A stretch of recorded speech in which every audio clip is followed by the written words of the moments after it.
Pues bueno, para mí es un honor, es muy emocionante estar hoy aquí, poder compartiendo con ustedes un poquito de lo que he aprendido, no nada más en el tiempo que tengo en Bitcoin, que no es mucho. Empecé en Bitcoin en el año 2018, así que comparado con muchos aquí que son pioneros, no tengo nada.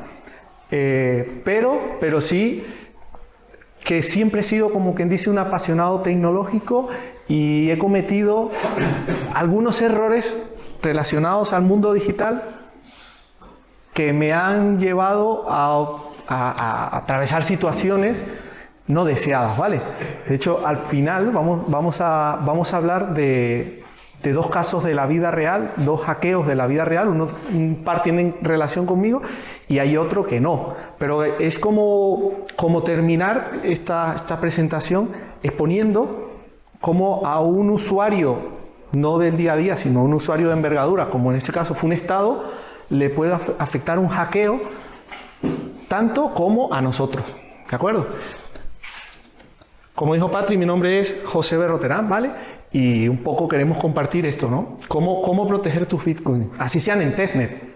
Como siempre decimos, aquí todos tenemos Bitcoin en testnet, pero bueno, esos Bitcoin también son valiosos.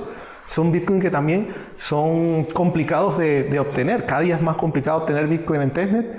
En 2021, por ahí, los faucets de testnet eran grandísimos, pero ahora cada vez hay menos. Entonces, así sea que los tengamos allí, es importante custodiarlos. Es importante que podamos tener todo nuestro entorno a prueba de hacker, pero no solo entorno de Bitcoin, ¿vale?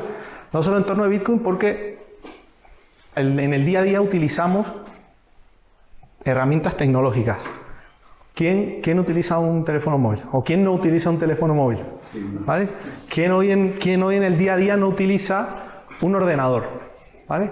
Prácticamente pasamos todo el día conectados, bien sea mediante un dispositivo o mediante otro. Pero estamos conectados incluso con los dispositivos que tenemos en el hogar.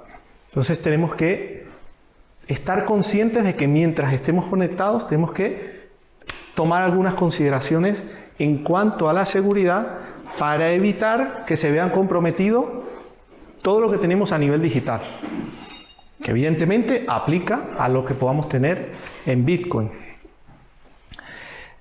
Por eso hemos dicho que, bueno, seguridad digital en el día a día.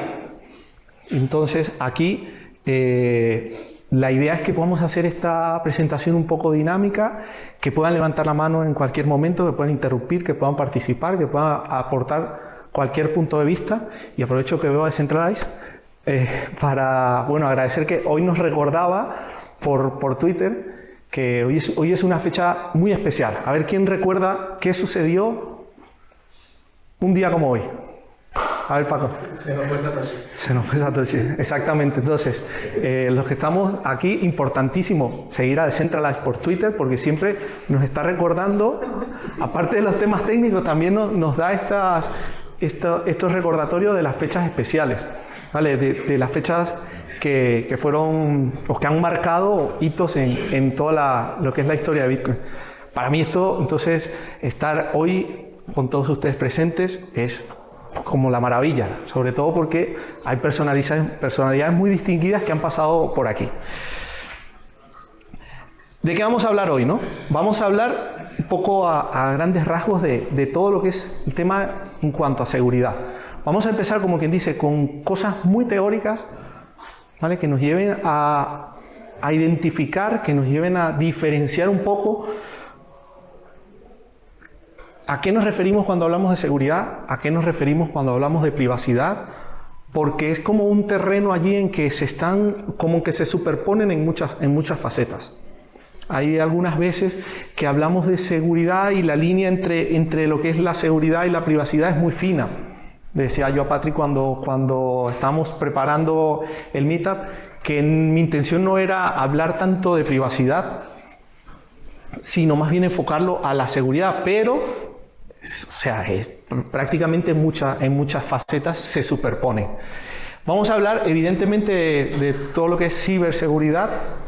Es muy importante todo lo que es la seguridad en el entorno digital, en el entorno informático, por lo que decíamos, porque hoy en día prácticamente pasamos muchísimas horas, incluso a lo mejor estamos durmiendo y seguimos conectados. Para luego, esto va a ser como que una primera fase, un poco más teórica, más en diferenciar un poco las terminologías, ver por qué nos atañe el tema de seguridad, por qué es importante, y luego pasaremos ya a lo que es lo que más importa, ¿no? Lo que a toda persona que entra a Bitcoin y que entiende Bitcoin, de alguna forma le viene a la mente cómo puedo tener seguridad en Bitcoin. Porque ya Bitcoin por sí solo es seguro. Nuestra intención no es dar una conferencia de por qué Bitcoin es seguro, ni ninguno de los aspectos técnicos de Bitcoin, sino cómo podemos nosotros, con la seguridad que tiene Bitcoin, trasladarlo a una seguridad como a nivel de usuario.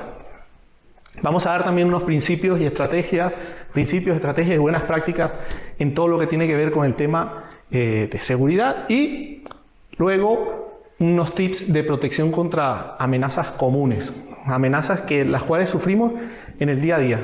Una persona que tenga un número de teléfono o una dirección de correo ya está expuesto a varios tipos de amenazas. Una persona que utiliza un ordenador o que utiliza un dispositivo ya está expuesto a un tipo de amenaza. Y luego, bueno, presentaremos, como ya les dije, un par de casos de la vida real. Seguridad. Estuve buscando un poco a nivel un poco más teórico qué era la seguridad, y de alguna forma me gustó esta frase, sea la ausencia de riesgo o a la confianza en algo o en alguien. ¿Vale? ¿A alguien le suena esto? Una de los grandes axiomas de todo Bitcoiner, ¿cuál es? Don't trust, verify. ¿Vale? Entonces, como quien dice, una de las grandes virtudes de Bitcoin es que no tenemos que confiar, sino que directamente tenemos que verificar. Y aquí es donde hay una de las cuestiones que siempre me gusta comentar, ¿verdad? Que siempre digo, hay que verificarlo todo, ¿vale? Cuando estoy en cualquier entorno digo, hay que verificarlo todo. Pero no es nada más verificar mi cartera, no es nada más verificar los fondos o las direcciones, no es nada más verificar eso, sino que hay que volverse un obseso de la verificación, incluso a nivel de información. Algunas veces podremos estar compartiendo, los que somos usuarios de redes sociales, información que si no hemos verificado, estamos compartiendo información que quizás puede comprometer incluso nuestra seguridad, si no tenga que ver con lo que es el mundo digital. Entonces, esta ausencia de riesgo o la confianza en algo en alguien es lo que teóricamente podríamos decir que es la seguridad. Y luego viene atado esto, muy atado, a que la seguridad va relacionada con un poco el miedo. La seguridad puede ser un poco subjetiva. Desde el punto de vista de seguridad civil, podríamos decir que hay algunas personas que, por ejemplo, estando en un entorno donde haya más policías, se sienten más seguras, ¿vale? Y eso quizás no necesariamente tenga que ser así. Por ejemplo, si nosotros vamos acá al centro de Madrid o vamos al centro de Barcelona, vemos muchísima policía, ¿vale? Y eso no necesariamente quiere decir que eso sea un entorno más seguro. Por ejemplo, si lo comparamos con la capital de Portugal, con Lisboa, en el cual no hay tanto. Entonces, partamos del principio de que la seguridad va atada al miedo. Entonces, es algo que puede llegar incluso a ser subjetivo, ¿vale? En realidad podríamos decir que en la medida de que nos encontramos libres de miedo y tenemos cubiertas nuestras necesidades, vamos a tener una percepción de mayor seguridad, ¿vale? Y también que la misma está íntimamente ligada, como decimos aquí, con lo que es ausencia de miedo y con el riesgo de vernos amenazados por valores o por el sistema actual de vida. Hay personas que les pueden tener miedo a las alturas, hay personas que le tienen miedo a los animales, hay personas que... ¿Quién le tiene miedo a Hacienda? ¿Suena? Vale, le tenemos miedo a Hacienda, ¿vale? ¿Por qué? Porque de alguna forma nos han llevado a ese terreno en el cual lo sentimos como una amenaza. Pero es algo subjetivo, al final del día, es algo subjetivo. O sea, hasta que de una manera objetiva no nos llegue una carta de Hacienda o una citación de Hacienda por alguna declaración que hayamos hecho bien o mal, no deberíamos temerle, pero bueno, le tenemos miedo a Hacienda. Y hay uno de los mayores miedos de todo Bitcoiner, que es a que esto suceda. A que por alguna razón o por algún motivo perdamos así sea un Satoshi.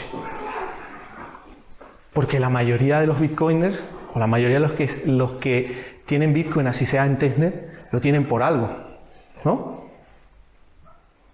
Vamos a ver, Javi, por ejemplo, una de las razones por las cuales tú consideras que una persona puede tener Bitcoin, o que le puede interesar Bitcoin.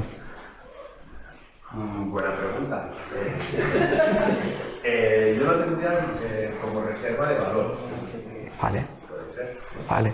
Entonces, esta es una muy buena razón, ¿no? Para tener Bitcoin, reserva de valor. Estuvimos con Espi en la sesión pasada hablando de el tema de el paradigma del dinero, ¿vale? Entonces, cómo pasamos nosotros, o cómo muchísimas veces, la mayoría de los casos, las personas entran a Bitcoin porque es una mejor reserva de valor.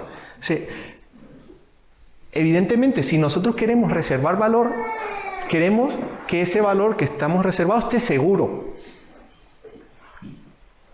Y para que ese valor esté seguro, tenemos que tener en cuenta que hay unas condiciones que tenemos que cumplir, unas recomendaciones mínimas que tenemos que cumplir, que son las que vamos a ir viendo más adelante.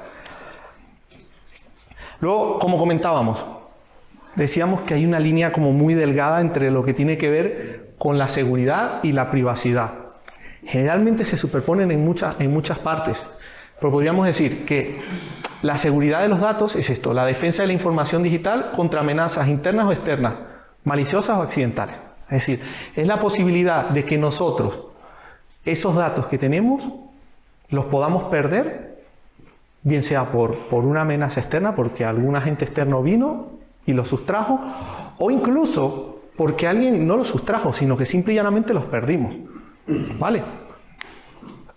Y en contraposición, la privacidad de los datos, o privacidad de la información, podríamos decir que es cuando nos preocupamos ya por cuáles son los datos que queremos que se compartan o no. Entonces, aquí tendríamos que comenzar a hacer como estas dos separaciones, que sí es verdad que van a ir unidos, pero que tengamos en cuenta esto, que una cosa es que podamos perder nuestros datos, por ejemplo, el perder una frase semilla nos puede llevar a la consecuencia de que perdamos el acceso a nuestros fondos, y eso no tiene nada que ver con privacidad, ¿vale? El que nosotros perdamos una frase semilla, perdemos los accesos a los fondos. Ahora, ¿qué tendría que ver con privacidad? Por ejemplo, si compartimos nuestras direcciones, si compartimos nuestras claves públicas. Pero en el caso de seguridad es más asociado a lo que puede acarrearnos la pérdida de fondos. Y también aquí tendríamos que hablar un poco, porque hay como quien dice otro tercer tema que también se nos relaciona con el tema de seguridad, y es cuando hablamos sobre la protección de datos. ¿Vale?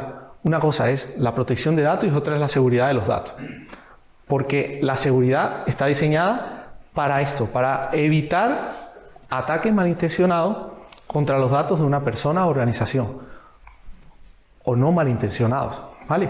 O sea, la seguridad se enfoca en eso, y en contraposición la protección de datos está diseñada para garantizar que los datos se puedan restaurar si es necesario, ¿vale? Cuando hablamos de protección de datos, es como que los datos de alguna forma, de hecho por eso hay una comisión de protección de datos, hay una normativa europea que garantiza que, bueno, están los datos allí, pero que no pueden ser accesibles de forma indiscriminada, no pueden ser utilizados sin ningún tipo de reglamentación.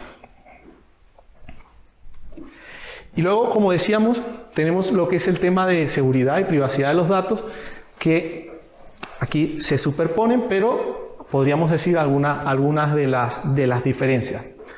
En cuanto a privacidad, podríamos decir esto, que consiste en garantizar que solo aquellos que estén autorizados van a poder acceder a ciertos datos.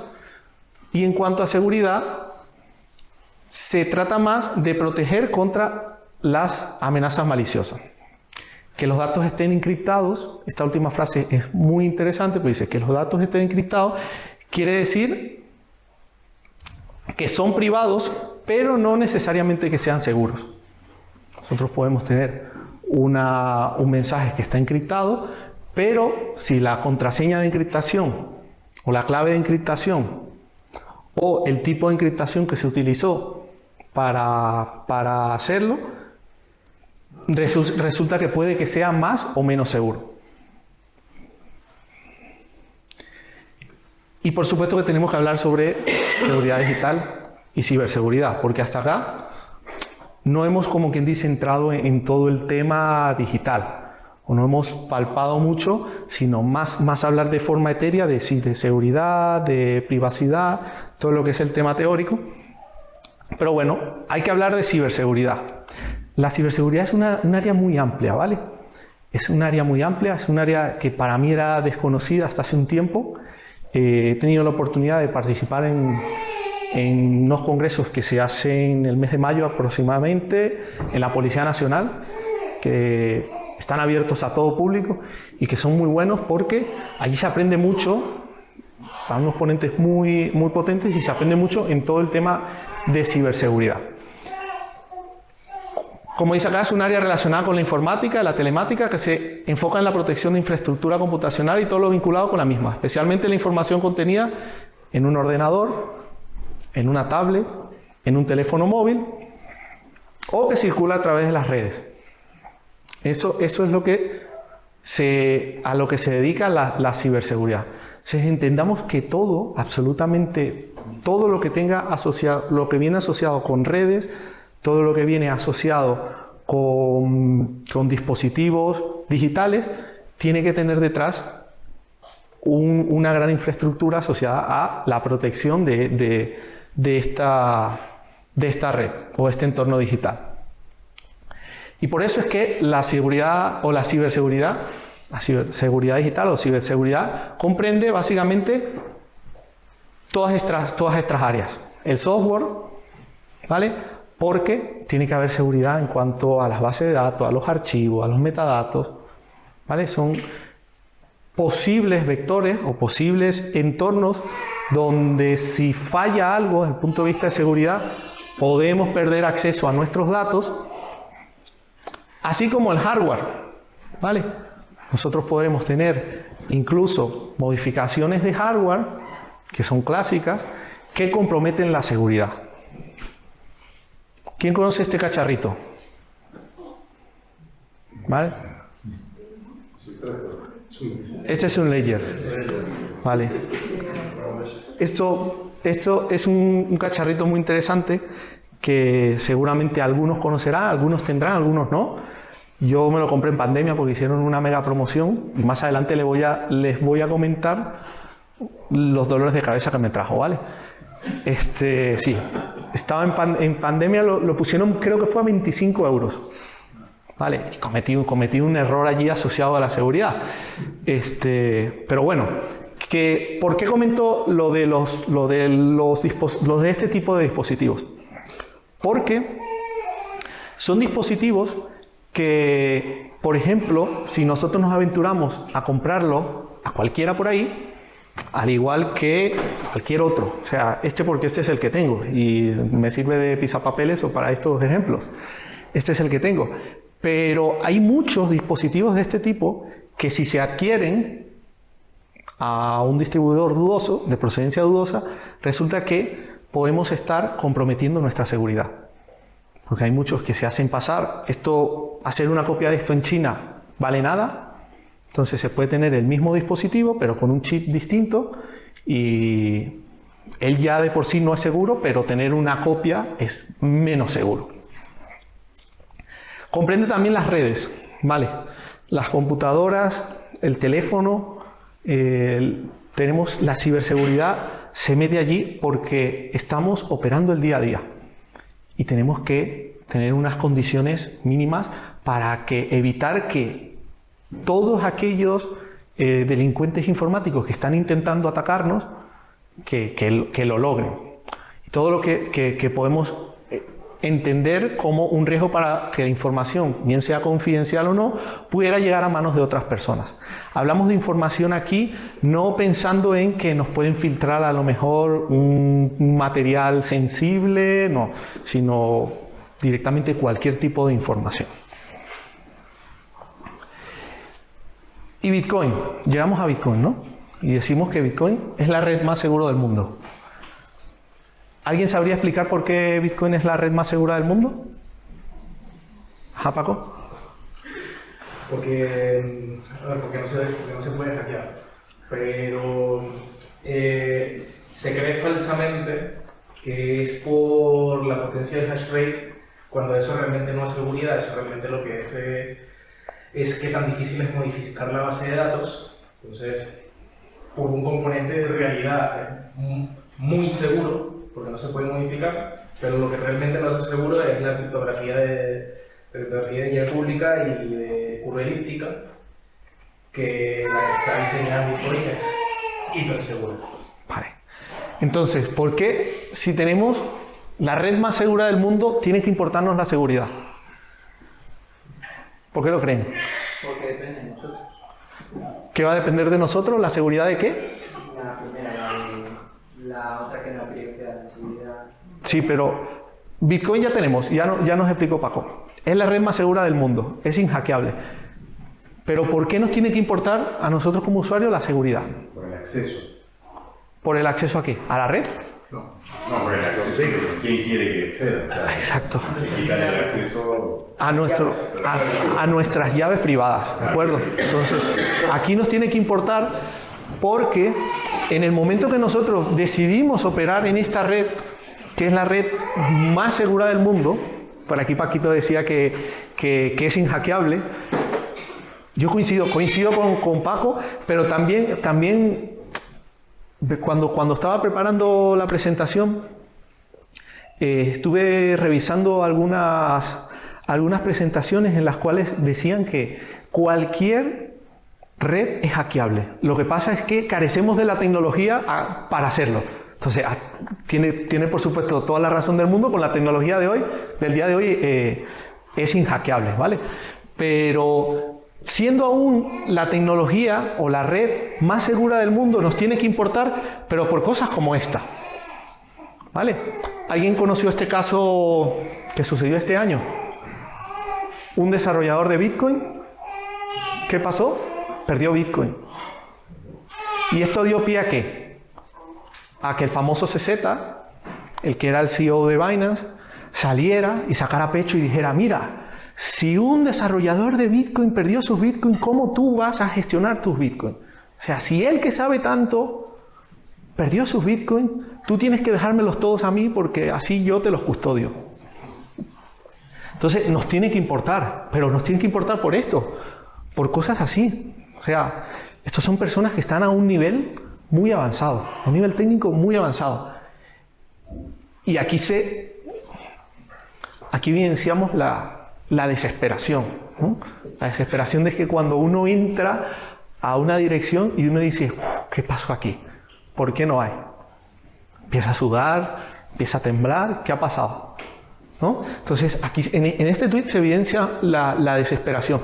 Pero es que antes de este tuit, que esto fue en enero, tuvo uno en noviembre del año pasado, en el que ya había indicios de que algo le podía pasar, porque le habían hackeado una base de datos, le habían, como quien dice, accedido a sus firmas digitales.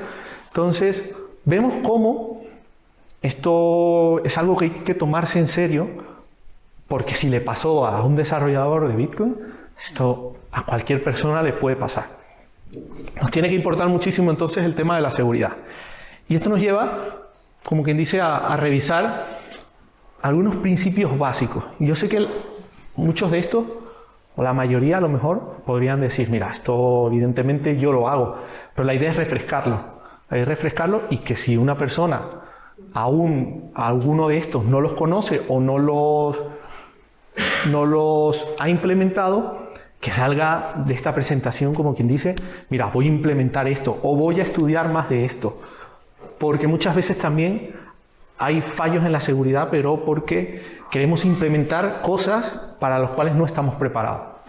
Entonces, que la seguridad no es nada más el tener, por ejemplo, control de las claves privadas, sino también el saber utilizarlas, ¿vale? Porque nosotros podríamos decir, por ejemplo, voy a sacar los satoshis que tengo en Binance. El otro día estaba siguiendo una transmisión de BTC Andrés y creo que era bueno, es que las hace por todos lados, pero era una transmisión en la que alguien le preguntaba, ¿saco los Bitcoin que tengo ya directamente de Binance?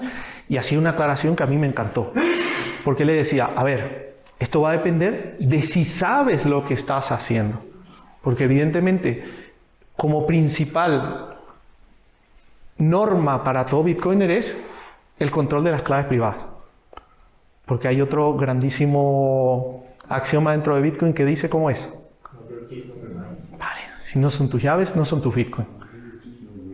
Entonces nosotros, como primer principio que tenemos que tatuarnos, que tenemos que escribirnos, que tenemos que ser los custodios de nuestras claves privadas. Pero para ello, evidentemente, necesitamos saber utilizarlas. Yo, por ejemplo, siempre le comento a mis alumnos que yo en el año 2018, 2019, 2020, hasta por ahí mediados de 2020, todavía no entendía lo que era una clave privada. O sea, yo todavía pensaba que la clave privada era la contraseña que le ponía a la wallet. ¿Vale? Claro, porque la explicación siempre es una explicación muy técnica que dice, la clave pública es como el número de cuenta, que lo compartes con todo el mundo.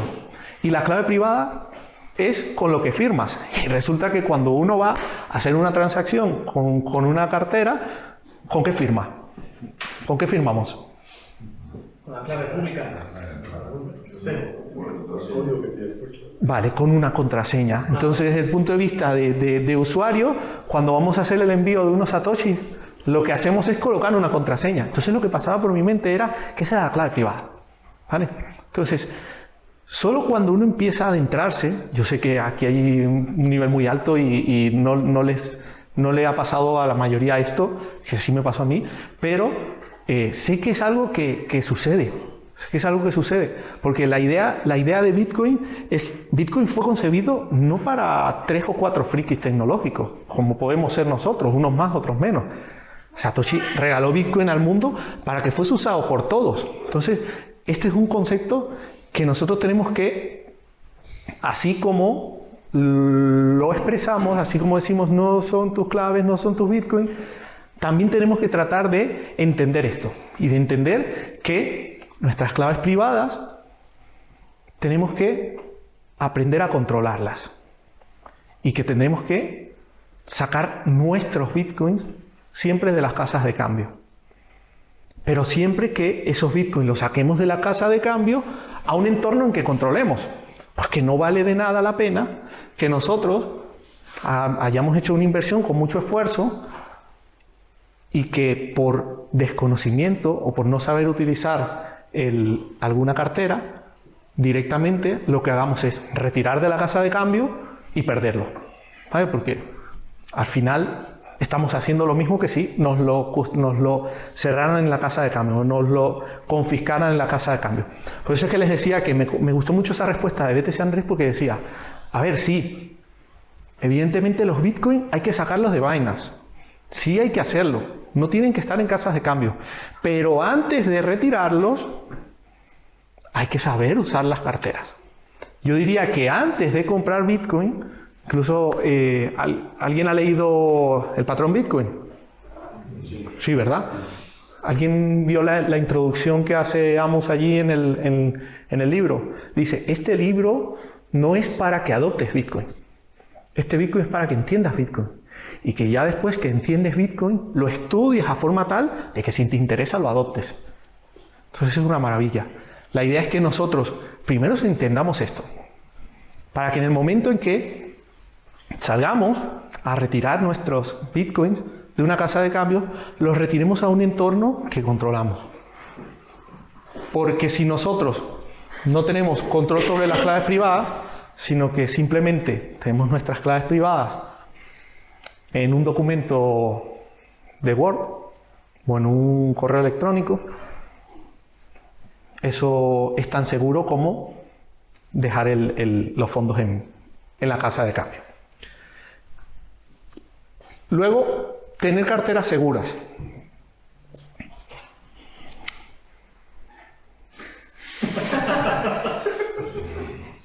Yo lo compré con mucha ilusión, de verdad. De hecho, esperé porque cuando lo quería comprar en 2019 costaba sobre los 100 euros. Y yo decía, a ver, es que no tiene sentido comprarme esto por 100 euros, porque esos 100 euros tiene sentido a meterlo en Satoshi. O sea, exactamente, o sea, 100 euros merecía más la pena, 100 euros. Y bueno, llegó en un momento en el que aprovechamos una oferta, pero nunca me llegó a cautivar. Nunca me llegó a cautivar porque poco a poco yo había dado mis primeros pasos con Electrum y bueno, como que decía, a ver, yo teniendo lo poco que tengo aquí seguro en Electrum, no me merece tanto la pena ir aquí, ¿vale? Que es como quien dice otra de las grandes, digamos así, herejías que puede que diga el día de hoy, y es que todo el mundo dice, no, que obligatoriamente tienes que irte a un hardware wallet, obligatoriamente tienes que... No necesariamente, no necesariamente. Para muchas personas un hardware wallet va a ser más un dolor de cabeza que otra cosa. Entonces lo ideal es que podemos tener carteras seguras sin que hagamos una inversión tan grande. Luego, evidentemente, este año me pude hacer ya con un hardware wallet verdadero en el Watchout Bitcoin. Lo andaba persiguiendo desde el año pasado, pero no terminaba de dar el paso. Entonces, lo tuvimos allí en el Watchout a Desobediente Tecnológico, que hicimos la práctica con él, y pudimos dar el salto. De aquí a aquí es como dar un salto de, no sé, un Seat León a un Lamborghini. ¿Vale? Pero un Lamborghini...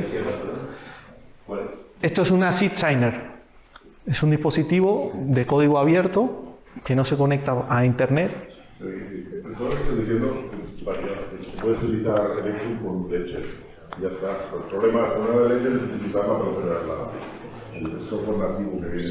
Sí, está muy bien. Correcto. Sí, pero nos hemos encontrado casos en los que Ledger está fallando con Electrum. ¿Nos ha pasado? Sí. Sí, ya se falla la pintura en cuadro.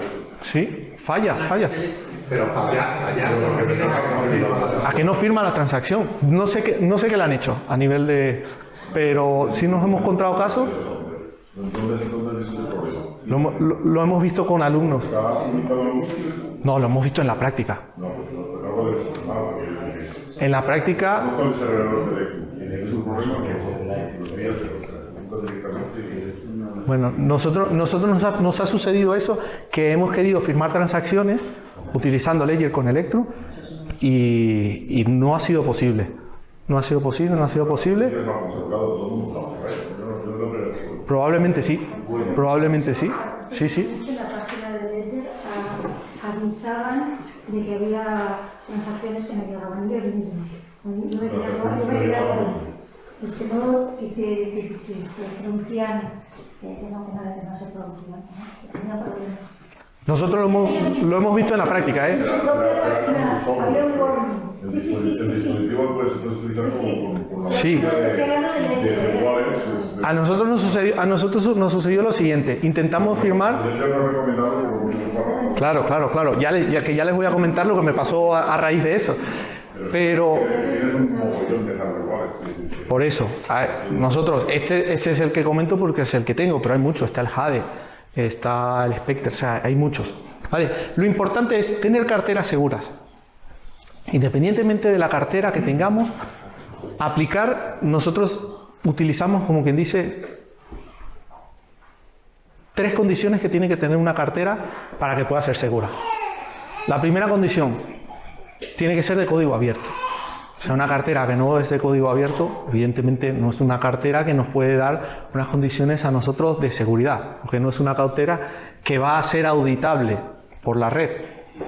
Luego, también tiene que ser una cartera que nos permita crear billeteras con passphrase, ¿vale? Porque en la creación de carteras con passphrase vamos a tener la versatilidad de que si perdemos la frase semilla, para los que no pudieron estar en la charla de BTC Andrés de Watch Out Bitcoin, que está subida, ¿verdad? Está subida al YouTube. No presentaba este grandioso sistema de seguridad que es súper bueno. Y es que se crean carteras, se crea con passphrase, se guarda la semilla en una bolsita de seguridad en un sitio y se guarda passphrase en otro sitio. ¿Vale? Entonces, vemos cómo podemos tener carteras seguras, ¿vale? Sin la necesidad de profundizar. Que evidentemente lo bueno es profundizar y lo bueno es tener carteras que no se conecten a internet, que sean de código abierto, que nos permitan acceder a nuestros fondos y crear carteras con passphrase, sí. Pero lastimosamente eso, no todo el mundo va a querer profundizar allí. Incluso cuando le preguntan a Antonopoulos, en muchas de sus preguntas y respuestas me los he visto, le preguntan incluso, a ver, las carteras multifirma. Y dice, sí, espera un momentito. Las carteras multifirma son muy buenas. Y en estos días creo que era Decentralize o Lunaticoin que publicaba un hilo del 2020 en el cual se mostraba un poco que como a nivel usuario básico las carteras multifirmas pueden ocasionar algún inconveniente. Tenemos aquí entonces, como número 3, realizar copia de seguridad y almacenamiento seguro. La copia de seguridad, ¿dónde se hace? Creamos un archivo digital, lo encriptamos y lo enviamos por correo, ¿no?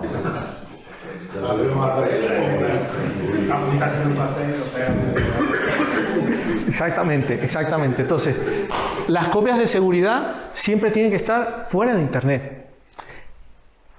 Y es muy importante que al momento de nosotros crear la copia de seguridad, tenemos que estar desconectados de internet. Porque muchas veces, por las prisas, lo que sucede es que hacemos la creación de una cartera y luego decimos, pero estaba conectado a internet. Y resulta que siempre que estemos en entorno online, no sabemos qué está pasando, no sabemos quién puede estar mirando la información que nosotros estemos viendo allí. Por eso es una maravilla este tipo de dispositivos por medio de los cuales ni siquiera se conectan. Ni siquiera en ningún momento está conectado a internet. O sea, lo tenemos separado del ordenador. Pero aquí la clave va a ser de que a lo mejor puedo tener un ordenador en casa antiguo que no use y ese ordenador utilizarlo específicamente para crear carteras. Entonces esto a una persona que a lo mejor está comenzando o una persona que no se le da tan bien el armar una zipsigner, puede tener una cartera bastante segura. Generalmente ese tipo de dispositivos, lo recomendable es que no tengan internet, que no tengan conexión a Bluetooth ni ningún tipo de conexión. ¿Le vas a decir algo, Paco? Sí, iba a hacer una pregunta que estoy seguro que más de uno lo entiende. En el caso de un dispositivo que está completamente desconectado de internet y que aparte como la zipsigner no tiene una aplicación dedicada a ello, para tú enviar transacciones a cadena, usualmente ¿cómo haces? A ver, yo sé cómo se hace. Sí. Pero me gustaría que por favor lo expliques porque sé que aquí algunos se lo están preguntando. Es una muy buena pregunta. Generalmente las billeteras, es decir, los software, nos permiten a nosotros las billeteras nos permiten gestionar las claves privadas, ¿vale?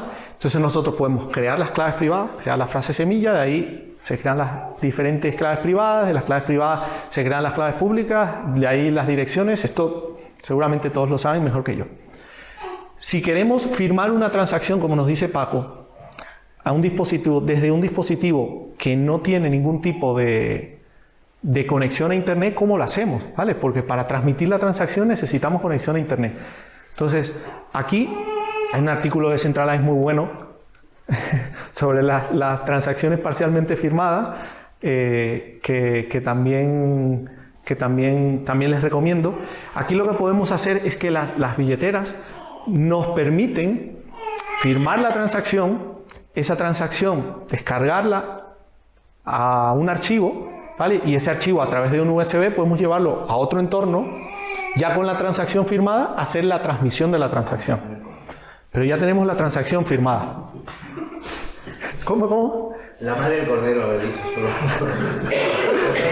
¿Por qué? O sea, tú coges en tu ordenador, Sí. con el Sparrow, por ejemplo, haces la transacción y eso lo metes en una micro SD. Tú creas la transacción Creas la transacción y la metes y en la una firmas. SD. Y te descargas el archivo y ese archivo luego lo puedes transmitir en otro dispositivo. Pero claro, lo descargas a donde, a una micro SD. O a un USB. Entonces, coges la micro SD, te vas a la SysSigner y la firmas. No en la SysSigner, en otro dispositivo. Por ejemplo, tú puedes tener... Entonces, con la SysSigner, ¿cómo se haría? ¿Alguien tiene un...? Que no me traje el... Con la SysSigner... Ahora lo explicamos, porque no me traje el cargador, pero ahora lo explicamos. En ese caso, si tenemos, porque por aquí decías, uy, esto es como muy complicado. No es tan complicado. Con la billetera, por ejemplo, con Electrum, creamos una transacción, ¿vale? Y esa transacción, ese archivo, lo podemos descargar, ¿vale? Y la transacción ya está firmada. ¿Qué podemos hacer si en ese... ¿Lo podemos hacer? Sí. Es tipo C. Yo creo que la extraña, pues la transacción, yo creo que la también es en una dispositivo. Tú firmas la transacción y luego ese archivo lo puedes transmitir en otro dispositivo. Mejor la de No lo. Lo tienes que firmar en el dispositivo que tiene la clave privada. Claro, pero en este caso, si tú creaste tu cartera con un dispositivo, vamos a hablar, por ejemplo, Electrum o Sparrow, ¿vale? Él nos sirve a nosotros para directamente firmar la transacción. Nosotros podemos firmar la transacción y de esa firma nos descargamos el archivo y ese archivo se puede transmitir incluso por una página web. No me parece seguro. Siempre y cuando el Sparrow no esté conectado. O sea, yo puedo tener una cartera, una cartera en hardware, Sí.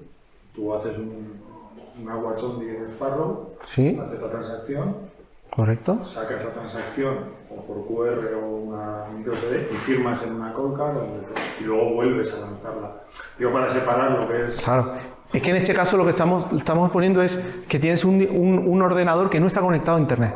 Un ordenador que no está conectado a Internet, tú creas la transacción y la firmas con Sparrow, ¿vale? Y luego ese archivo lo transmite con otro ordenador que sí está conectado a Internet, en el cual no están las claves privadas, ¿vale?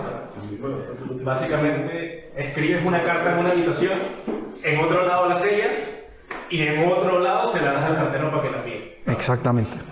O incluso la escribes y la sellas en el mismo lado. Vale, eso. Pero yo tengo una pregunta, perdón. Sí. En este caso, tú cuando dices que mandas la transacción por internet, ¿tienes que hacerte otra wallet en otro lado o simplemente copias ese archivo y coges el formulario y lo mandas a alguien? Ese archivo ya está firmado, ¿vale? Entonces, como ya tienes el archivo firmado, tú puedes utilizar el software en otro dispositivo que está conectado a Internet directamente para transmitirlo. Necesitas como otra wallet para hacer la transacción. Para transmitirlo, pero esa no necesariamente tiene que tener la clave privada. De hecho, Blockstream tiene un... su propio pusher de transacciones y la página de Moinbook.face también. También, tú puedes llevar el archivo con la transacción ya firmada. Sí, mandas el archivo ahí. Hay un montón de páginas. Hay un montón de páginas.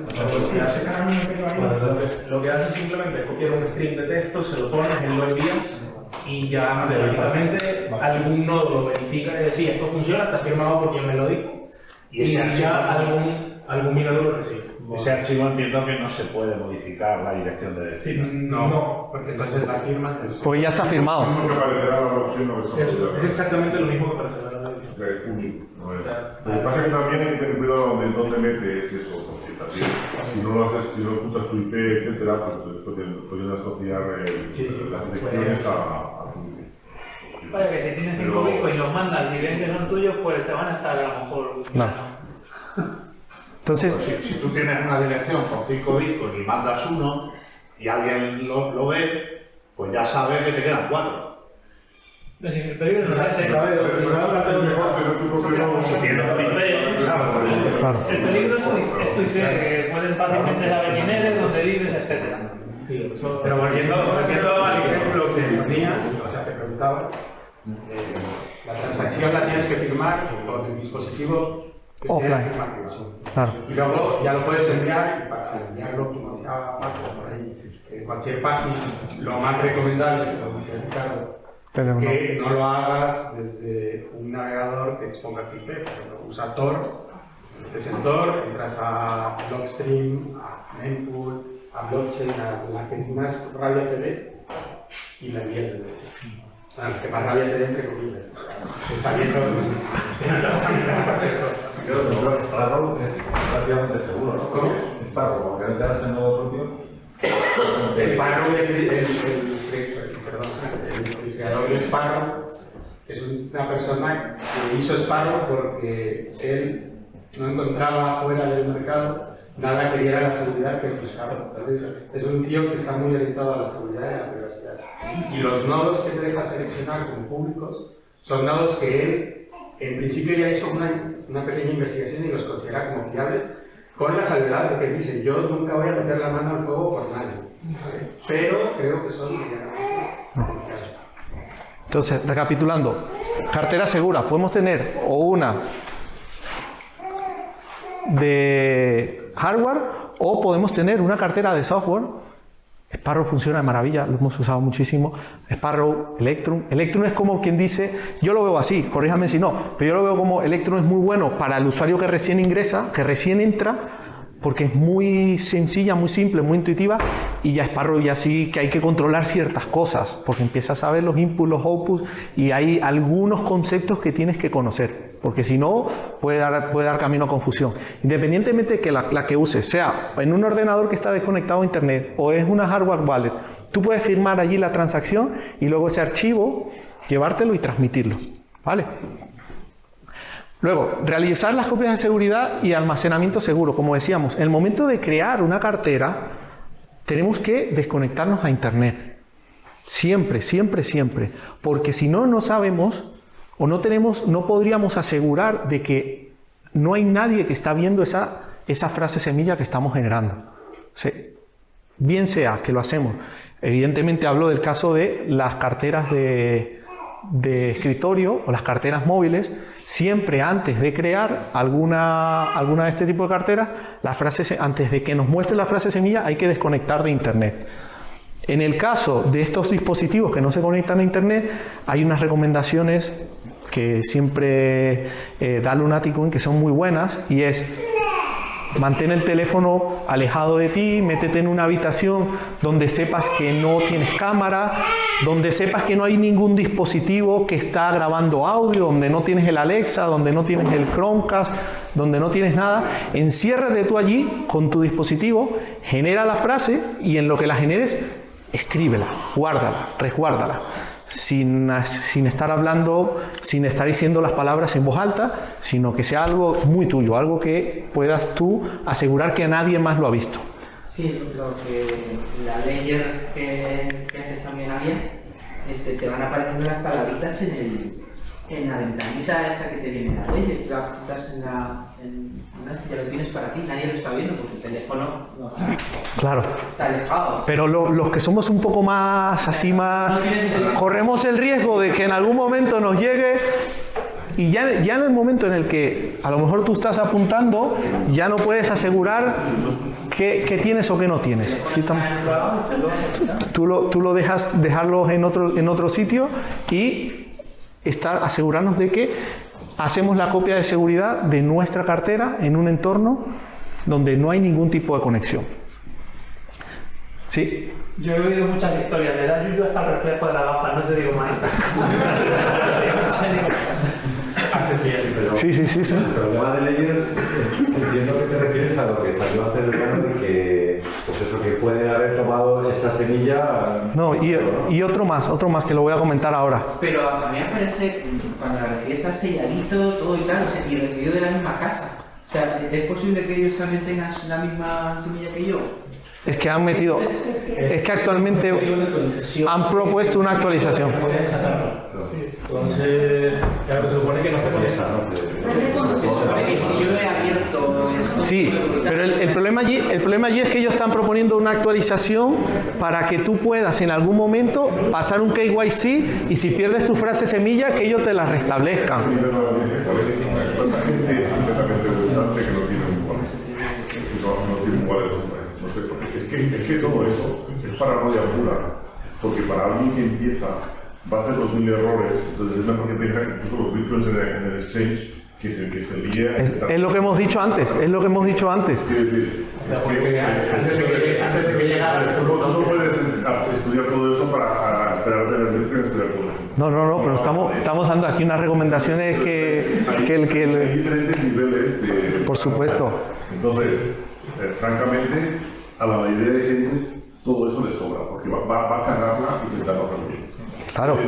Es que el riesgo de cagarla intentando hacer cosas sofisticadas es muchísimo mayor que tener los bitcoins en un exchange. Es lo que hemos dicho hace un rato, que evidentemente antes de retirar los bitcoins de un exchange. Hay gente de diferentes niveles, hay gente que. Entonces, y la solución óptima para cada uno es muy diferente. Exactamente, que es lo que hemos dicho. La forma buena y mala de entrar. La forma óptima es. Pero no hay forma buena ni mala, que todo el mundo ha empezado teniendo bitcoins en un exchange. Yo no. Claro, yo tampoco, pero nadie exchange cuando estaba. Pero yo no. Pero sí, pero todo eso es teoría para ti. No. No me digas que todo eso está No, pero bueno, aquí estamos hablando de recomendaciones básicas, claro. Pero como estoy acostumbrada a hablar a personas que no tienen ni idea y que desconfían mucho, pues puedo decirte que yo creo que el consejo interesante de todas estas posibilidades múltiples, yo recomendaría una desktop, una wallet. De escritorio. Una software, pero que se la tomaran en serio. Es decir, Electrum, pues, no sé, algún tipo de wallet. El exchange, yo lo siento, pero yo nunca lo he tenido en 5 minutos. Vale, ajá, Espi.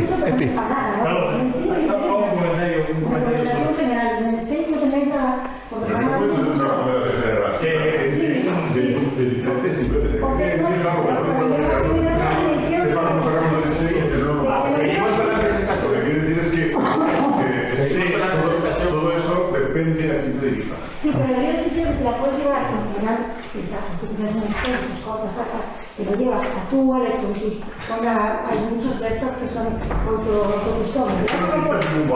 De hecho, la solución más segura y más simple es tener un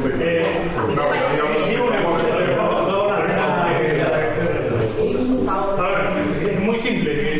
Aquí hay un montón de alternativas, cada una de estas opciones uno puede profundizar. Creo que uno siempre tiene que tener en cuenta contra qué atacante se está enfrentando. Es diverso, si yo tengo satoshis, probablemente los atacantes contra los que voy a enfrentarme soy yo mismo, porque voy a cometer errores y tengo que aprender. Quizás en la medida que me vuelva una persona políticamente expuesta, un empresario y tengo mucho más, quizás es más importante tener más medidas de seguridad.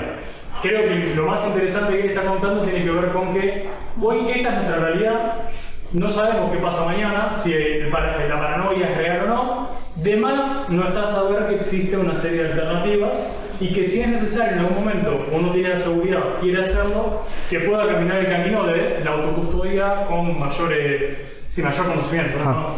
Vale. Sí, yo para que te lo custodie un exchange separado mucho. O sea, la gracia era que No has entendido. Pues bueno, vamos. Punto número 4. Tenemos aquí. Punto número 4, donde se pierde mucho. Tenemos nuestras claves privadas, una cartera segura, todo, y no verificamos las direcciones. Siempre antes de hacer un retiro de una casa de cambio o un retiro de donde estamos recibiendo Bitcoin de una persona que nos está enviando, pues le vendimos un producto o lo que sea, siempre tenemos que verificar nuestras direcciones, ¿vale? Y hacer, como quien dice, por lo menos 2 veces el restablecimiento de esa cartera, para estar seguro de que es nuestra dirección y que la dirección que estamos compartiendo es una dirección que controlamos con esa clave privada. Luego, siempre tenemos que mantenernos activos con las actualizaciones. Las actualizaciones de los diferentes sistemas operativos, de las diferentes carteras o las billeteras, siempre salen, en su mayoría de las veces, las actualizaciones de los software son por problemas de seguridad. Un software que funciona bien y que no tiene problemas de seguridad, poco es actualizado. ¿Cuántas actualizaciones ha tenido Bitcoin desde que salió? ¿Vale? Actualizarlo es la peor solución que puedes tener. O sea, porque tenga un bug muy claro, si tienes un dispositivo de verdad que no está conectado a internet, cuando lo actualizas te estás importando cosas que no sabes qué es. Sí. Es que puedes verificar firmas y todo lo que quieras, te pueden hacer phishing, te pueden hacer de todo. Ya de eso vamos a hablar. Pues una actualización que todo lo que estás contando. Bueno, pero de eso vamos a hablar también. Va.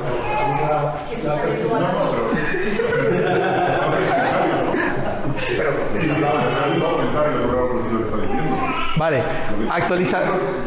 Hacer también uso de los autenticadores de doble factor. Esto aplica sobre todo, no tanto con las wallets, sino con los que son los login en entornos digitales, ¿vale? Correo electrónico, en las casas de cambio, las redes sociales, etcétera, etcétera. Sí es verdad que, por ejemplo, esto tiene mucho que ver y esto nos puede salvar, sobre todo a los usuarios que no hemos tenido tanta suerte como para entrar a Bitcoin sin pasar por casa de cambio o sin pasar por KYC. Yo no lo he logrado de una forma tan sencilla. Un factor de doble autenticación nos puede salvar la vida, dado caso de que nos llegan a hackear, por ejemplo, el acceso a una casa de cambio, sea cual sea. Evitar compartir información sensible, lógico. Por ejemplo, nosotros que hacemos prácticas online, ¿vale? Y hacemos muchas wallets de práctica, muchas wallets en las cuales estamos allí exponiendo unas frases semillas que son unas frases semillas que luego no sirven como billeteras propias, no sirven como carteras propias. Entonces, si nosotros enviamos por WhatsApp a un familiar que es de mucha confianza nuestra frase semilla, estamos compartiendo información sensible.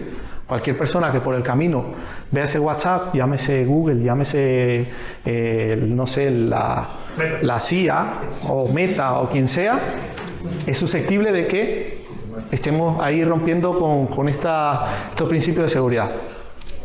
Usos de redes seguras. Generalmente cuando vamos a un McDonald's tenemos disponible Wi-Fi libre. Estamos en un coworking, estamos en la oficina. Hay que tener mucha precaución.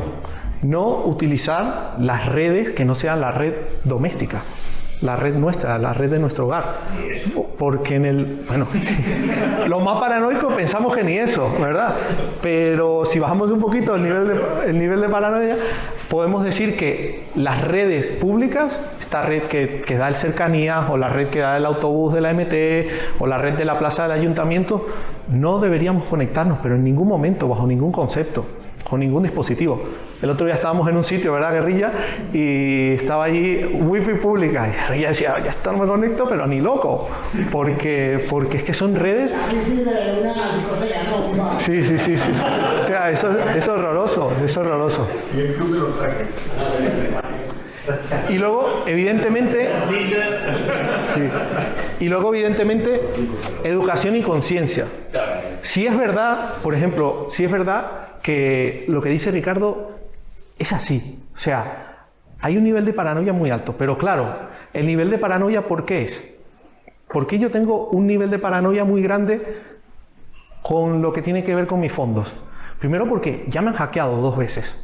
No se han podido llevar ni un satoshi, pero ya me han hackeado 2 veces.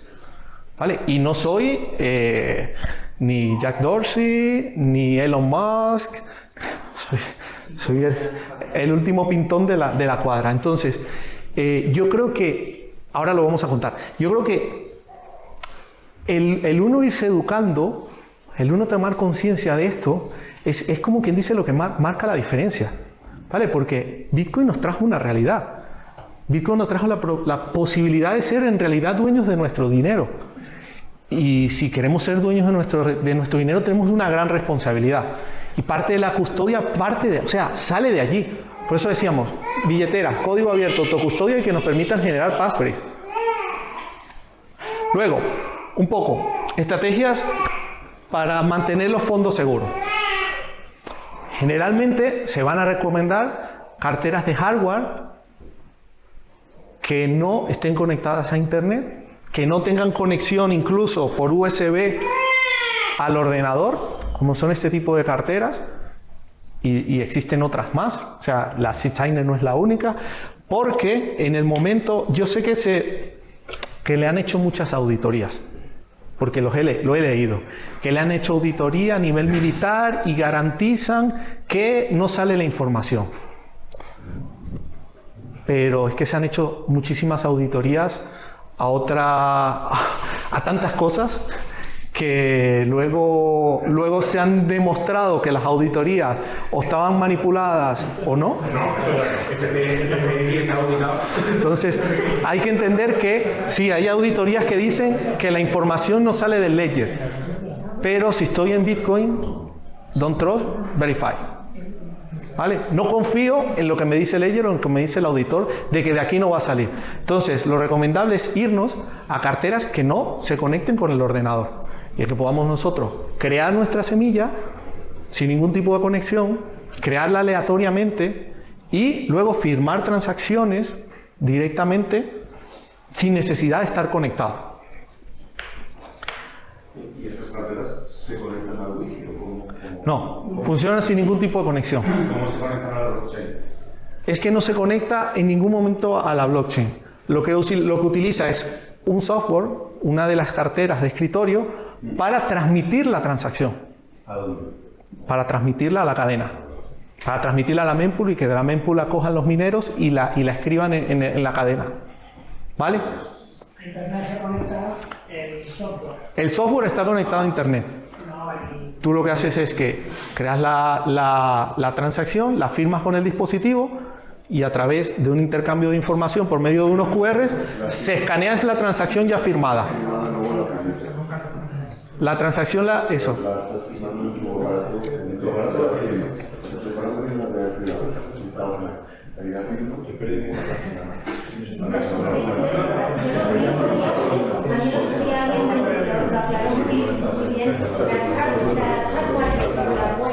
Sí. Polkar, Seedsigner, Spectre, sí.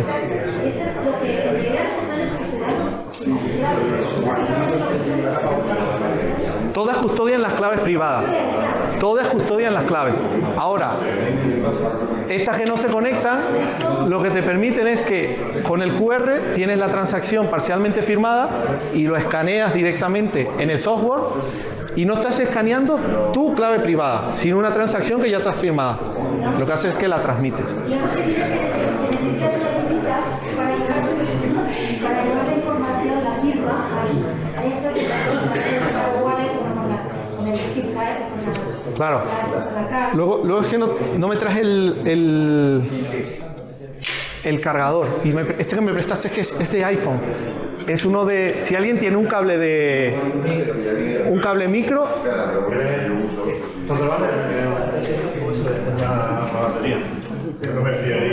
No, esta no. Esta no vale, tiene que ser una micro. Realizar copias de seguridad, por lo menos un par de copias. Tenemos la frase semilla y tenemos la passphrase. Por lo menos un par de copias de seguridad. ¿De acuerdo? Y que esas copias de seguridad estén en lugares distintos.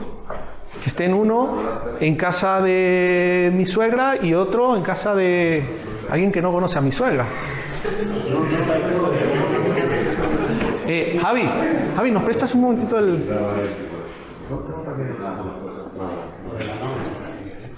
Vale, gracias.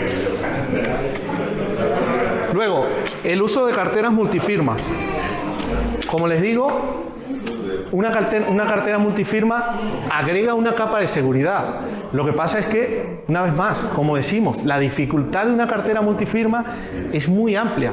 Y hasta que no haces por lo menos unas 10 carteras multifirma, y hasta que no lo implementas, y hasta que no practicas ahí en testnet, y lo vuelves a hacer, y lo vuelves a hacer, y vuelves a restablecer, hasta que no haces eso, hay que estudiar bastante. Luego, mantener la seguridad física, por lo que decíamos, o sea, si una persona se encuentra un papel con la frase semilla y no tiene una cartera sin passphrase, tiene acceso a los fondos. Y hay una recomendación, una estrategia que funciona mucho, que es la de la diversificación. La diversificación, evidentemente, solemos o se suele hablar en el mundo de las inversiones de no pongas todos los huevos en la misma canasta. Y lo que se entiende es, cualquier persona que recién entra a Bitcoin, cuando le dicen diversifica, lo que entiende es que tiene que comprar Ethereum, que tiene que comprar Cardano. Y no es eso. No es eso. La diversificación es que no tengas todos tus fondos en una misma cartera. Utiliza 2 carteras distintas. Que no gestiones todos tus fondos o que no compres solo en un tipo de casa de cambio. Que intentes comprar una parte en una casa de cambio, que intentes comprar otra en otra, que utilices las múltiples opciones que hay. Entonces, que siempre... Que para muchas personas es que ya es difícil encontrar el tema de las copias de seguridad, hacer todo eso que hemos hablado, le metes una segunda cartera que tienes que gestionar, que tienes que guardar las claves. Es complicado a día de hoy, yo pienso que es complicado meter tanta caña a la gente que no está... Pero lo puedes hacer, por ejemplo, es una forma de utilizando distintas passwords. Claro, ese es el concepto del señuelo, que siempre nos comenta Sisto. Tú tienes diferentes passphrases, ¿vale? Entonces tienes una semilla y tienes 10 passphrases. Y lo que haces es que a la primera le tiras ahí saldo señuelo, un poco por si alguien te coge la semilla o la llave inglesa y te va a amenazar. Tú dices, esto es lo que tengo, y luego tienes otras passphrases. O sea, tienes una cartera que es con la passphrase 1 y ahí tienes una cantidad de fondos, y en otra, otro. Porque si pierdes el acceso a uno, no pierdes el acceso a todos tus fondos. Se lee por ahí por internet muchísima gente llorando, porque incluso el tema de las passphrases tampoco es tan sencillo. O sea, porque la passphrase, si pones un dígito, puede ser un espacio, y luego tú no te acuerdas, la apuntaste sin espacio, es otra cartera, ¿vale? Perdido para siempre. ¿Cómo? Perdido para siempre. Perdido para siempre. Por eso hay muchos por ahí que les ha costado, porque hasta que se acuerdan que lo que habían puesto era un punto o un espacio, no...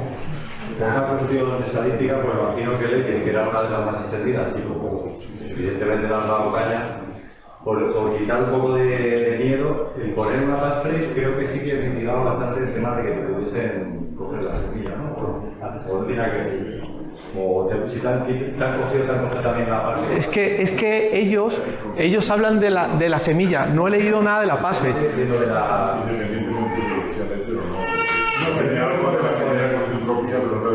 Sí, claro. Eso aparte, pero me refiero por el tema del parche de seguridad, o de que ellos estuviesen filtrando de alguna manera la semilla cada vez que tú la has generado, que la hubiese filtrado. Claro. Si tú le pones adicionalmente una passphrase, no hay problema. ¿Lo mejora o está? No conozco el detalle de cómo lo está haciendo Ledger. Todo esto es críticas, se llaman muchas cosas. Pero ante la duda, lo que sí sé recientemente es que un dispositivo de ese tipo tiene la capacidad de filtrar la clave privada. Entonces olvídate de la semilla. Si filtra la clave privada, ya derivada a partir de la semilla más passphrase, está bien. Entonces, ante la duda, yo no la cojo. Simplemente por esa duda. Ahora, no puedo meter la mano al fuego de que no sea así, pero ante la duda. Pero si yo tengo una cartera con una semilla, pero tengo 20 direcciones, ¿no? Y hago una firma en un entorno comprometido de una transacción, lo que estaría comprometiendo sería la clave privada de esa dirección única y exclusivamente, no de las 20 que estoy utilizando. Cuando tú metes en un dispositivo tipo... Pues no meter miedo solamente con... Vamos a imaginar Jake, ¿vale? Que funciona relativamente parecido. Tú metes las 12 palabras. En ese momento ya se guarda y se inicializa la guarda, ¿vale? Queda inicializada y luego cada vez que la enciendas y la conectas te va pidiendo una passphrase. Si tú la tienes configurada. ¿Vale? Cuando tú metes la passphrase, lo que el dispositivo es capaz es de ya firmar y derivar la clave privada para firmar esa transacción. Entonces, si puede ser capaz de comprometerse esa clave privada. Sí, pero la clave privada, para firmar una transacción, está vinculada a la dirección de origen de los fondos. O sea, me refiero, yo tengo dirección la clave privada puede... y firmo una transacción en un entorno concreto. Ya entiendo por dónde va. Lo que pasa es que... Sí, creo que la cartera tiene muchas diferencias, un software, pero a eso me refiero, que está comprometiendo una dirección, no latente. Sin necesitar Claro, necesitas eso, necesitas, como dice Ricardo, en ese caso, ese caso es si tú lo hiciste con un software en el que solo estás firmando con una clave privada, no cuando estás derivándolas todas. ¿Vale? Eso es en el caso solo que importes una clave privada al software. Estaría comprometiendo, pero si tú estás... El barrido. Eso es, valga la salvedad. Es como si estuvieras haciendo el barrido. Cuando barres la clave privada, únicamente estás barriendo la clave privada de esa dirección. Pero cuando lo haces con un dispositivo de este estilo, repito, yo no sé, no tengo el detalle de cómo lo está haciendo Ley, pero ante la duda, yo preferiría... El nano OS, que creo que es el antiguo, se supone que no. Pero en el X, por lo visto, como que van a ofrecer servicios que decías en la nube. Yo te puedo decir, y eso sí, lo puedo decir porque lo hice y lo he visto.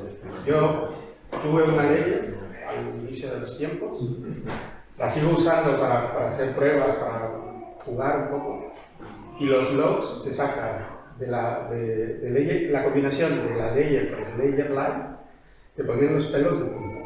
Los pelos de punta, o sea, de la cantidad de información que hay ahí. Hay unos hilos de BTC Andrés de esta semana que habla de eso.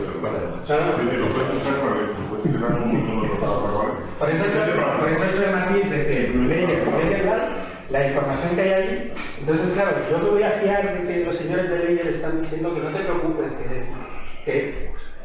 ¿verdad? Que por Diosito mismo que aquí además, no te voy a... algo más, el Ledger es propietario, es código y a cambio tanto Corca como... Pero por ejemplo, con el Six Años no sé si podrías guardear una ¿puedes hacerlo? Sí, se puede. Y el software de Bitcoin dentro de la Ledger que son de código abierto, pero es el Ledger Live. Vale. Entonces, ¿cuáles serían, como quien dice, las mejores prácticas para mantener las claves privadas? Todo... Una pregunta, aquí hace una pregunta, porque yo creo que es muy interesante. Sí. Es que quiere contestar. ¿Quién sabe la diferencia entre código abierto y código cerrado? Hay muchas cosas que... Vale. Es que es muy importante. Es muy importante. Sí, mira, a ver, el código abierto, imagínate, hemos puesto este ejemplo, pues nos han hecho esta pregunta recientemente. Imagínate, tú sabes, la Coca-Cola, ¿vale? La Coca-Cola, nadie sabe cuál es la receta en sí de la Coca-Cola, ¿vale? Es un código cerrado, ¿vale? Entonces, ellos allí, evidentemente el regulador me imagino que algo sabe, ¿vale? Pero tú no puedes auditar en profundidad la Coca-Cola, porque tienes una receta que es privada y que nadie puede auditar, como sucede con Windows, como sucede con iOS, como sucede con Android. Ahora, Linux, por ejemplo, sería código abierto. es código abierto, es algo que se puede auditar. Es como que si a ti te dijeran, mira, la pinche cola tiene 5 gramos de azúcar, 2 gramos de canela, carbonato, tanto, Esa es la única diferencia, que el código abierto es auditable. ¿Y a quiénes son los más interesados en auditar un programa de código abierto? Los de código cerrado. O sea, Windows es el más interesado en que cuando sale un programa de código abierto, auditarlo para buscarle un defecto, para decir, por eso es que tienes que comprar Windows. Porque si no compras Windows, mira lo que te puede pasar. Aquí te vendieron un programa de código abierto que tenía esta y esta y esta desventaja. ¿Qué ventajas e inconvenientes tienes en este caso para las wallets? Para las wallets, un código cerrado es que no tienes tú la certeza total de que las frases semillas y por ende las claves privadas que estás generando no se pueden volver a generar. ¿En qué sentido? ¿En qué sentido? Si tú tienes uno de código abierto que está auditado, evidentemente nosotros no somos los frikis que la auditamos, porque yo no soy programador, pero sé que a los que les interesa auditarlo, van a auditarlo y van a decir, mira, esto es mentira, ¿vale? Entonces, los agujeros saltan corriendo diciendo. Claro. Hace mucho tiempo hubo un caso con un preso. El preso tuvo un fallo y los primeros que levantaron la mano fueron las competencias, ¿no? Claro. Fue el de Colcar. Porque ahí hay dinero, claro. Mira, aquí hay un problema. Entonces, todo lo que es código abierto se está auditando entre los propios... Entre la competencia. Entre la propia competencia. Entonces, la ventaja de usar el código abierto es que sabes que tiene constante auditoría y que vas a tener la tranquilidad de que como tiene constante auditoría, es menos probable, pues no vamos a decir que es imposible, pero es menos probable que alguien esté generando las mismas claves privadas. Cuando tienes código cerrado es persignarse y confiar, o sea, tener fe en que no hay malos. De que no hay alguien ahí que está generando unas claves privadas por un camino. Sí, también una empresa con ánimo de lucro no tiene a lo mejor incentivo a decirlo, porque a lo mejor asusta a los clientes y prefieren cambiarse. Por eso. Y dices, eso es un problema gordo. Claro. Es que, exactamente. Y bueno, mantener la confidencialidad. Nuestros datos, nuestras contraseñas, nuestras frases semillas son nuestras. No tenemos que compartirlas con nadie. A excepción de alguien de extrema confianza, un familiar muy directo en el que confiemos muchísimo de que no se nos va a llevar los fondos. Y para salvar el tema de la confianza, pues como decimos, no confíes, verifica, a un familiar le damos la frase semilla y a otro que está peleado con él le damos la passphrase. Utilizar contraseñas robustas. Esto, sobre todo en el entorno, una vez que nosotros creamos nuestras carteras, generalmente se pueden colocar una contraseña para cifrar el archivo que se crea. Estas contraseñas tienen que ser robustas. Números, letras, símbolos, mayúsculas, minúsculas. Igual que cuando creamos una contraseña para la casa de cambio o para las redes sociales. Habilitar en todo momento la autenticación de 2 factores. Siempre que se nos dé esta posibilidad. Incluso han salido las opciones de multifactor. Ya hoy en día las casas de cambio suelen utilizar número de teléfono, autenticador, correo electrónico. Eso te salva, como fue mi caso, de que te roben los fondos. Protección contra las amenazas comunes. Voy a hacer una pregunta sobre la autenticación de 2 pasos. ¿Es más seguro una contraseña muy segura o una contraseña poco segura con autenticación de 2 pasos? Yo diría... Una que sea 0, 1, 2, 3, 4 con autenticación de 2 pasos. Y vas a... Si está en clear text tu contraseña, por muy bestia que sea... La van a romper. Claro, la contraseña... ¿Perdona, qué dice? No, quiere decir que son cosas diferentes, porque una contraseña más difícil es más difícil de hackear. A ver, lo que hacen los hackers es simplemente poner el tiempo allí. Sacan los casos de las contraseñas, pues van probando hasta que encuentran. Claro. Entonces es bueno tener una contraseña un poco sofisticada. Pero la verificación de 2 pasos hace que además tienes que tener acceso a otro. Claro. Es el tiempo que le lleva romper la contraseña más el tiempo que le lleva romper el segundo. No lo rompe. Tienes que tener acceso al dispositivo que te queda. Eso. O la semilla de la sociedad. Claro, por eso digo, ¿Cuál es? es mejor tener una sola capa muy robusta que todo. Tener dos, las dos. Yo digo tener las dos siempre. Por más que tengas una contraseña mala, pero tener dos capas o más capas. ¿Cuáles son los ataques más comunes a los que estamos expuestos todos en el día a día? El phishing, que es la suplantación de identidad. ¿Cómo podemos combatirlo? Verificando la URL. Tenemos casos de personas que le han robado fondos porque han entrado a un protocolo shitcoiner, que en vez de ser Xcoin se llamaba XSCoin, ¿vale? Entonces siempre verificar las URL, que la URL sea la legítima, pero no nada más para este tipo de protocolos. Por ejemplo, cuando descargamos una cartera, las carteras que más se usan, Electrum, Sparrow, nosotros proponemos que las descarguemos siguiendo un camino, y es el camino de ir a la página de bitcoin.org y desde allí ir siguiendo el paso, ¿vale? Que nos lleva indefectiblemente a la página original, ¿vale? Y no poner simple y llanamente Electrum en Google porque no sabes quién está pagando Electrum, quién está pagando a Google, para que ubique su URL por encima. Desconfiar de correo electrónico sospechoso. Tu Ledger está comprometido. Tu Metamask corre que Metamask, el que tenga Metamask, que un Bitcoiner a lo mejor no necesita tener Metamask, pero bueno. O tu clave de Binance está comprometida. Intentaron sacar los fondos de tu Binance. Actualiza Bitcoin Core. Actualiza. O sea, desconfiemos siempre de los correos. Correos sospechosos es preferible ni siquiera abrirlo. Verificar las firmas digitales. Al momento de descargar, yo sé que por ahí a Ricardo a lo mejor dirá esto es para un usuario un usuario convencional. Esto es un paso más en lo que es su desenvolvimiento, pero esto también nos puede salvar a nosotros. O sea, el poder verificar que el archivo que nosotros instalamos es el archivo original y no que nosotros hicimos clic y cuando se descargó nos llegó otro archivo modificado, puede marcar la diferencia entre tener nosotros un programa legítimo o un programa que no es legítimo. Y aplicar el sentido común.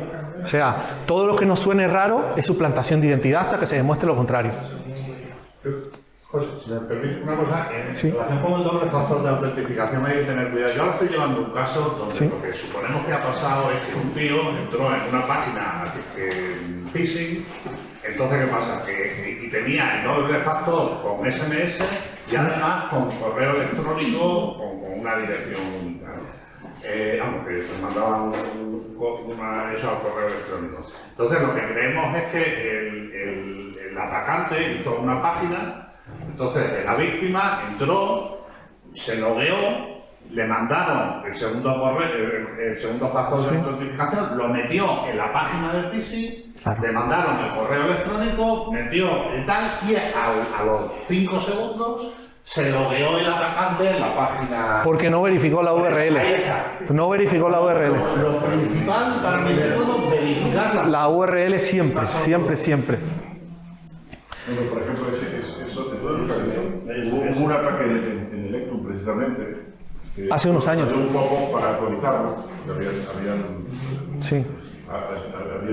pedido una versión hackeada, y la gente lo actualizaba y lo actualizaba en una versión mala. Incluso hace no sé si fue hace un mes o hace 3 semanas, salió supuestamente un Electrum para iOS, para iPhone, y no existe. Entonces claro, una persona que no está activo con esto, pum, se lo descarga, mete sus frases semillas ahí y pierde todos los fondos. Con Samurai pasó con iOS, que le metieron una falsa, la gente metía sus cifras y fuera. Claro, y te vacían los fondos. Y que hackeen la propia cuenta de una empresa que se dedica a eso, se metan y te trasladen datos que tú pienses que sean correctos. Eso ha pasado en Discord. O sea, han hackeado un servidor, han pasado una dirección, chicos, que es por aquí, y no eran ellos. Bueno, eran ellos, pero fue una cagada. Igual ante la duda, el primero que actualiza es como quien dice el primer conejillo de India. Eso es como el que va y se compra el iPhone recién salió. O O sea, va a tener muchos problemas de usabilidad al principio. Por eso decimos, si hay que tener el software actualizado, pero tratemos de no ser los primeros. Estoy de acuerdo, no hay que tenerlo actualizado, tienes que tener una versión que funcione. Precisamente el actualizarlo es un riesgo importantísimo. O sea, en ese caso yo hasta la... Sí. Actualizar... Pero no actualizarlo a la primera. Lo más básico es lo más seguro. Sí, pero fíjate... O cuando hay un fallo grande y claro. actualizar... Pero mira... Voy a poner un ejemplo muy fácil. Antes de ayer, los chicos de LT Service Server sacaron y dijeron actualizar el plugin LNBank de la versión, no me acuerdo cuál, a tal, porque le sumaron 4 bitcoins. Entonces, ahí sí, actualizar, porque estás en riesgo, pero actualizar por actualizar. Actualizar por actualizar no, pero mira, por ejemplo, lo que me sucedió en 2019 a mí, con una versión de Electrum que no había actualizado. Yo de repente entro a mi Electrum y no veo fondos. Digo, ¿qué pasa aquí? Verifico que estaba conectado y nada, no veo fondos. Entonces voy, contrasto, busco la dirección que debería tener los fondos y lo veo en un explorador de la cadena y veo que salen los fondos. Entonces, en ese caso, yo tenía una versión desactualizada y solo actualizándola fue que se me... A ver, pero es que estás en Electrum, por defecto, se conecta a otros nodos. Entonces, lo que estoy utilizando yo es un software que completamente aislado. Es decir, cuando tú generas tus direcciones, etcétera, como puede ser, etcétera, entonces tienes que tener una versión que funcione y aunque el problema de bug que puedes tener es que no genere correctamente. Si generas la dirección de forma aleatoria, no hay un problema en la generación. La hubo en blockchain.info, en un momento dado, y era un bug muy difícil de detectar, pues estaba utilizando, no era un problema de blockchain.info, era un problema de una rutina que había en Java para generar números aleatorios que estaba mal. Y claro, eso no tenía suficiente entropía como lo necesitas para generar un blockchain.info. Y bueno, el caso es que eso se acaba sabiendo, pero es muy jodido. Por eso actualizar, pero no ser el primer suicida, sino solo cuando lo necesites, como dice Ricardo. Ataques, amenazas comunes, el malware, ¿vale? En el dado caso que no seamos usuarios de Linux, utilizar algún antivirus, ¿vale? No es necesario utilizar un antivirus de pago.